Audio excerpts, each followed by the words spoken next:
Friends, जर संध्याकाळी स्वयंपाकाचा कंटाळा आला असेल तर नक्की हा बटाट्याचा पुलाव करून बघा. झटपट होणार आहे आणि चटपटीत पण आहे.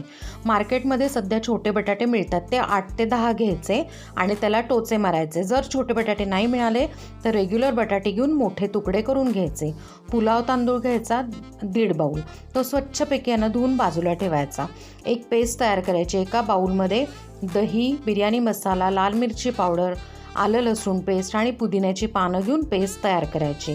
आता छोटा कुकर घ्यायचा, त्यात तेल टाकायचं, थोडेसे जिरे आणि कांदा टाकून मस्त परतून घ्यायचा. त्यात आता टोमॅटो आणि हळद हे दोन्ही टाकून मस्त परतून घ्यायचं. त्यात आता चवीप्रमाणे मीठ आणि आपण जी दही मसाल्याची पेस्ट केली ती पण टाकून घ्यायची. त्यात आता टोचे मारलेले बटाटे टाकून घ्यायचे आणि अगदी 3 ते 4 मिनटं त्याला वाफ काढून घ्यायची. नंतर झाकण काढून त्यात आता पुलाव तांदूळ टाकायचा, थोडंसं तूप टाकायचं आणि जेवढा पुलाव तांदूळ आहे त्याच्या दुप्पट गरम पाणी टाकून घ्यायचं. छानपैकी उकळी आली की कुकरचं झाकण लावून 3 शिट्ट्या करून घ्यायच्या. अर्ध्या तासाने कुकरचं झाकण उघडायचं. आपला पुलाव तयार. तर हा पुलाव तुम्ही पापड आणि दह्याबरोबर सर्व करू शकता. जे नवीन व्ह्युअर्स आहेत ते आपल्या चॅनलला प्लीज सबस्क्राईब करा.